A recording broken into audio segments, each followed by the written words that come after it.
Hello students, today we will continue a topic divisibility. Divisibility की हमने properties पढ़ी हुई थी। 5 प्रॉपर्टीज मैंने आपको बताई थी। हम कभी भी किसी भी एक पॉजिटिव या नेगेटिव रियल इंटीजर को किसी दूसरे नंबर से डिवाइड करते हैं तो उसे कैसे सिंबॉलिक फॉर्म में लिखते हैं, 5 डिवाइड्स 25। ये आपको समझ आ गया था। अगर मैं 25 को डिवाइड करूं 5 से तो कितना टाइम्स जाएगा, 5 टाइम्स, 0 रिमाइंडर मेरा। तो मैं इस 25 को जिसको मैंने डिवाइड किया हुआ है उसको कैसे लिख सकता है, 25 इक्वल टू 5, यानी कि मेरा डिवाइजर इनटू कोशेंट। ये आपको समझ आया। 5 इंटू 5 25, रिमाइंडर मेरा 0 है तो सिंपली मैंने 25 को लिख दिया 5 इंटू 5। अगर मैं बोलूं 636 को मुझे लिखना है, 636 को सिंबॉलिक फॉर्म में कैसे लिख सकते हैं, 6 डिवाइड्स 36। ओके, देन 36 को कैसे लिख सकते हैं, मैंने यहां डिवीजन किया, हमें डिवीजन नहीं करना है, हम डायरेक्टली लिख सकते हैं। 36 को कैसे लिखेंगे, 6 इंटू 6। और एग्जांपल लेते हैं 4,32। इसको सिंबॉलिक फॉर्म में कैसे लिख सकते हैं, 4 डिवाइड्स 32। ये आपको समझ आया। अगर 32 को मुझे लिखना है डिवाइजर के फॉर्म में या 4 के फॉर्म में तो कैसे लिखूंगा, 4 इंटू 8। इस सिंबल का मीनिंग है 4 डिवाइड्स 32 कंप्लीटली, मतलब 4 32 को कंप्लीटली डिवाइड कर रहा है। तो 32 को मैं कैसे लिख सकता हूं, 4 इंटू 8। 8 मेरा आ गया कोशेंट, 4 से डिवाइड किया था मैंने 32 को, तो 8 4 जा 32। मींस कभी भी मुझे कोई भी दो नंबर्स का पेयर दिया हुआ है तो उसको मैं एक इक्वेशन के फॉर्मेट में लिख सकता हूं, जैसे 32 इक्वल टू 4 इंटू 8। ये हम कब कर रहे हैं, जब कोई भी नंबर किसी दूसरे नंबर से कंप्लीटली डिविजिबल है। अगर ये नंबर मेरा कंप्लीटली डिविजिबल नहीं होता है, सपोज 32 डिवाइड बाई 5, और सिंपली इसको क्या बोल सकते हैं, 5 डिवाइड्स 32। क्या मैं इसे सिंबॉलिक फॉर्म में से लिख सकता हूं, हमने पढ़ा हुआ था अगर ये कंप्लीटली डिवाइड कर देता है तो इसको लिख सकते हैं, वरना इसको क्रॉस कर देते हैं, यानी कि 5 कैन नॉट डिवाइड 32 कंप्लीटली।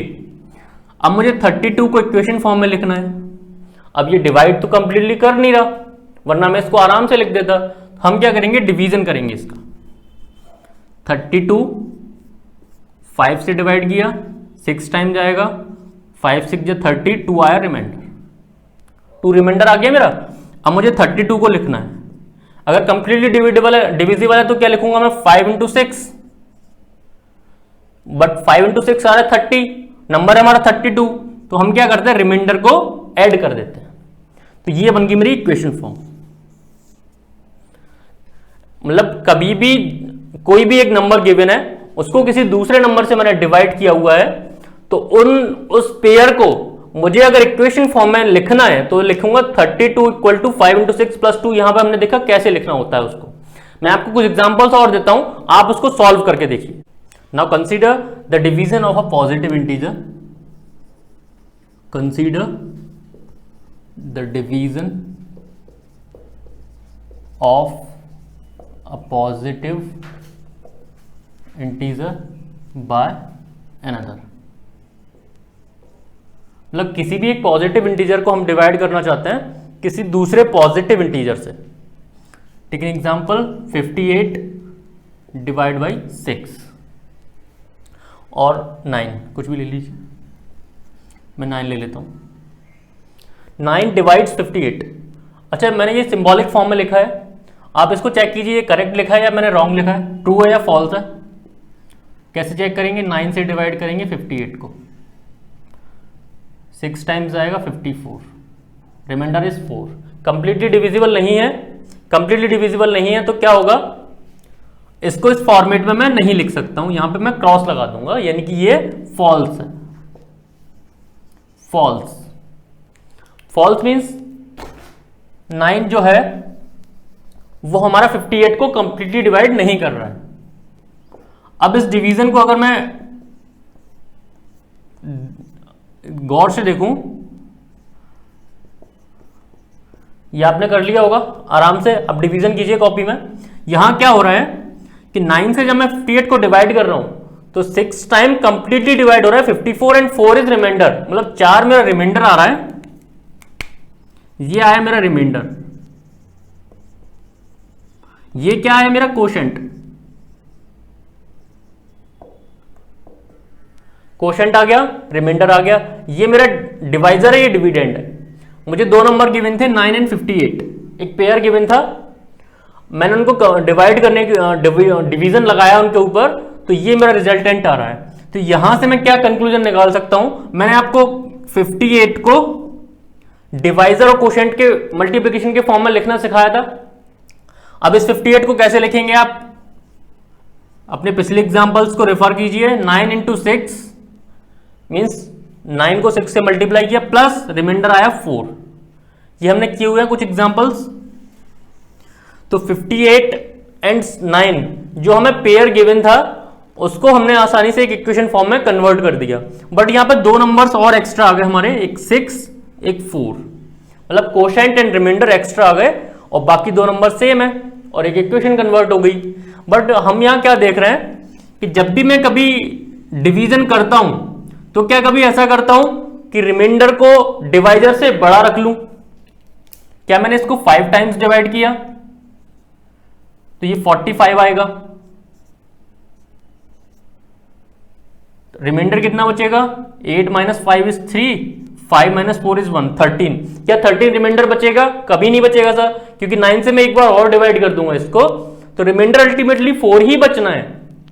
तो यहां से हमारा जो रिमाइंडर आ रहा है उसकी प्रॉपर्टी क्या आ रही है कि जो रिमाइंडर है हमारा वो ऑलवेज क्या होगा, छोटा होगा डिवाइजर से। ये समझ आया आपको। डिवीजन को करेक्ट करते हैं,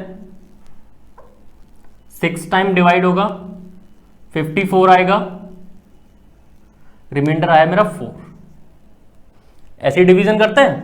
तो रिमाइंडर की क्या प्रॉपर्टी आ रही है हमारी कि रिमाइंडर की वैल्यू कभी भी डिवाइजर से बड़ी नहीं हो सकती, हमेशा क्या होगी, छोटी ही होगी। यानी कि जो मेरा रिमाइंडर आया r is always less than divisor.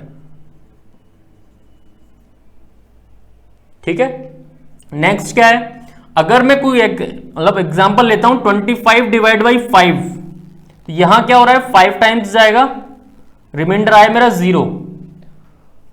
क्या रिमाइंडर की वैल्यू कभी निगेटिव हो सकती है, कभी नहीं हो सकती, क्योंकि हम डिवाइजर और डिविडेंड दोनों पॉजिटिव ले रहे हैं, तो रिमाइंडर हमारा कभी भी निगेटिव नहीं आएगा। क्या हम इसको बड़े नंबर से डिवाइड करते हैं, 5 6 से अगर मैं डिवाइड कर दूं तो यहां 30 आ गया, अगर मैं इसको 6 टाइम डिवाइड कर दूं तो यहां 30 आ गया, अगर माइनस करेंगे तो -5 आएगा। क्या ये डिवीजन करेक्ट है मेरा, ये डिवीजन करेक्ट नहीं है, क्योंकि 6 टाइम डिवाइड हो ही नहीं सकता कोई भी नंबर, किसी भी नंबर को उससे बड़े नंबर से डिवाइड मतलब उसका नहीं कर सकते, तो रिमाइंडर माइनस वैल्यू कभी नहीं आएगी। रिमाइंडर की वैल्यू मिनिमम क्या आ रही है, 0। 0 कब आ रही है, जब डिवीजन हमारा क्या है, कंप्लीटली डिविजिबल है। जैसे यहां पे देखते हैं 24 डिवाइड बाई 7 और 6, 4 टाइम्स जाएगा 24, रिमाइंडर इज 0, तो minimum possible value of remainder is 0। तो रिमाइंडर जो आ रहा है मेरा उसकी वैल्यू 0 से बड़ी आएगी या फिर इक्वल आएगी। ये सिंबल्स आपको समझ आ रहे हैं, ये सिंबल, ये दोनों अलग अलग इनइक्वालिटीज हैं। यहां हम क्या समझ रहे हैं कि मैंने एक डिवीजन किया हुआ है, उससे मैं कुछ कंक्लूजन निकाल रहा हूं। इस डिवीजन में मैंने दो नंबर्स लिए थे 9 एंड 58, 58 को डिवाइड किया 9 से, 6 टाइम्स आएगा 54 आया, उसके बाद 4 मेरा बच गया रिमाइंडर। अब रिमाइंडर की क्या प्रॉपर्टी आ रही है मेरी कि वो हमेशा डिवाइजर से छोटा ही होगा, क्योंकि हम जो डिवीजन करते हैं वो ऐसा तो करते नहीं है कि ये बड़ा रह जाए, तो इसकी वैल्यू डिवाइजर से छोटी आएगी। और मिनिमम पॉसिबल वैल्यू क्या है उसकी, 0। 0 कब आएगी, जब ये कंप्लीटली डिवाइड कर देगा। अगर यहाँ 54 होता मेरा तो ये 6 टाइम कंप्लीटली डिवाइड हो जाता, रिमाइंडर आता मेरा 0, रिमाइंडर 0 की मिनिमम वैल्यू। तो ये एक इनइक्वालिटी निकलती है, एक कंडीशन निकलती है कि रिमाइंडर की वैल्यू हमेशा डिवाइजर से छोटी होगी और 0 के बराबर भी हो सकती है, 0 से बड़ी हो सकती है।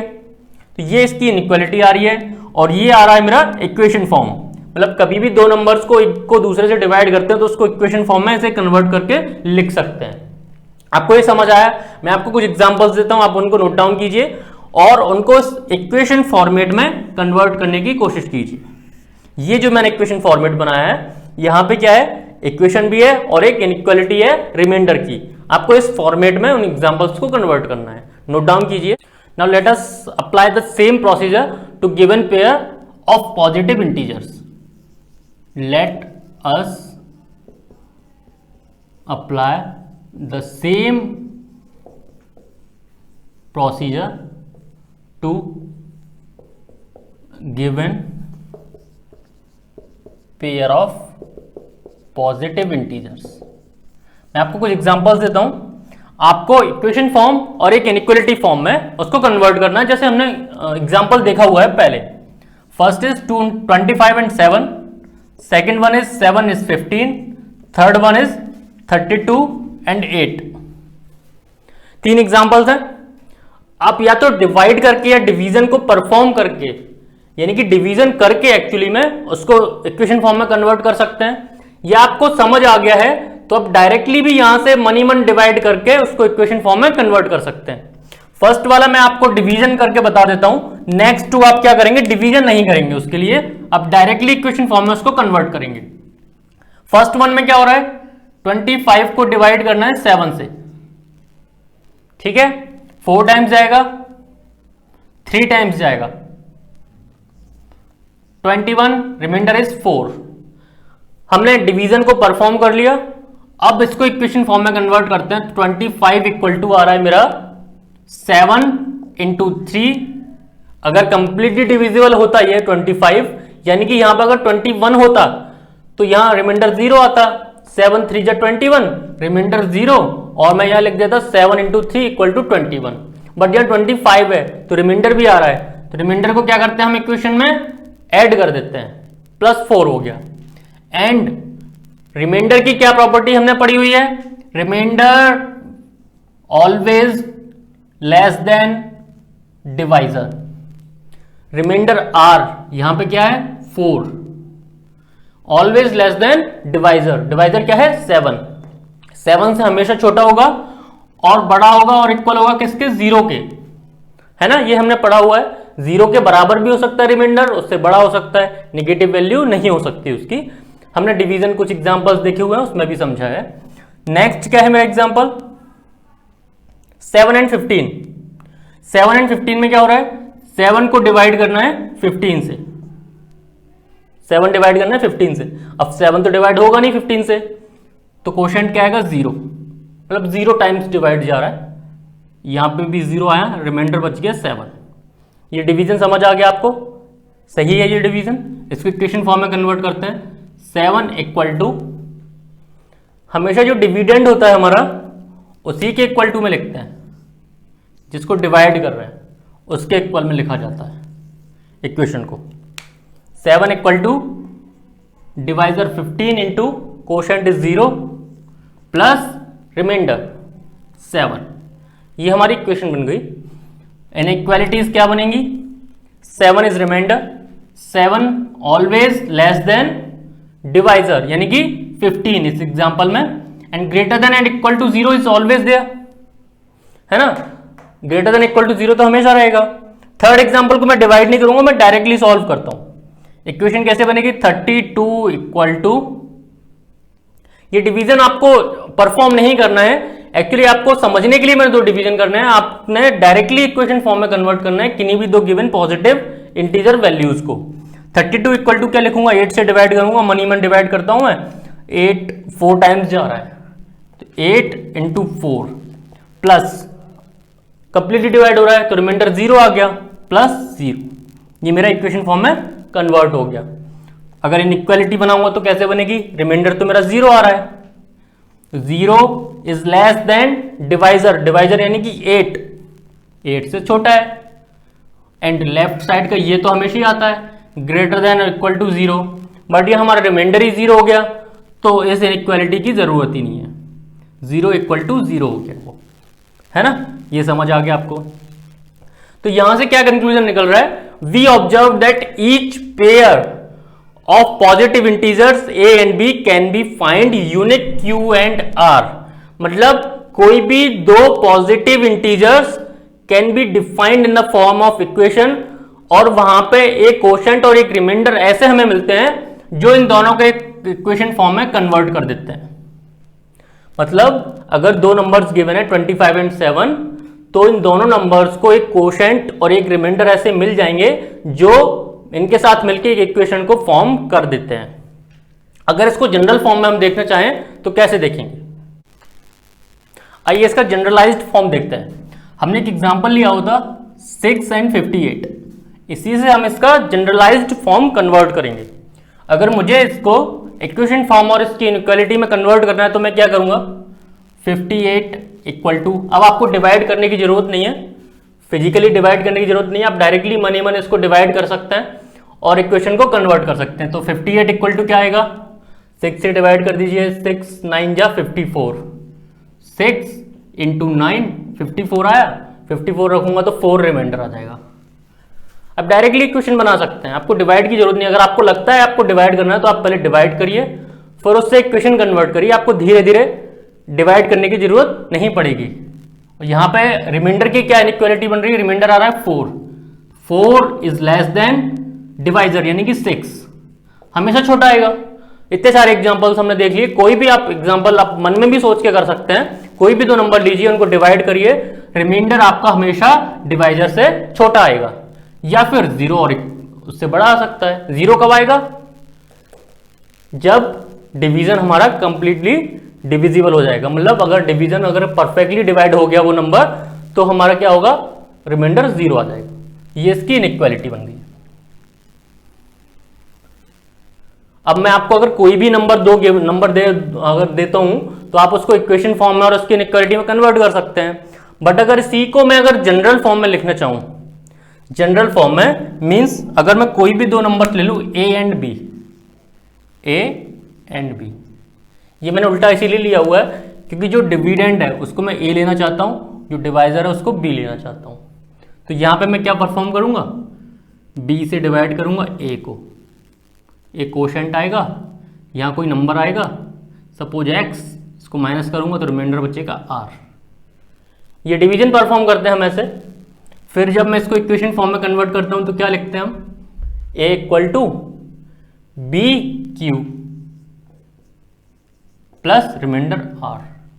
यही तो करते आ रहे हैं हम जब से। 58 यानी कि डिविडेंड इक्वल टू में लिखते हैं जिससे डिवाइड किया उसको, कोशेंट इनटू में कोशेंट प्लस रिमाइंडर। तो यहां से इन जनरल फॉर्म ये आ गया हमारा इन जनरल, यानी कि अगर आप पर्टिकुलर कोई नंबर ना लेना चाहें, वेरिएबल्स ले लेते हैं कोई ए एंड बी, कोई भी नंबर आप जैसा भी कोई भी एग्जांपल ले सकते हैं, तो एक इक्वेशन फॉर्म में उसको कन्वर्ट कर सकते हैं। और रिमाइंडर की क्या इनइक्वालिटी बन रही है, remainder always less than b यानी कि डिवाइजर, और ग्रेटर देन और इक्वल टू 0। ये समझ आया आपको?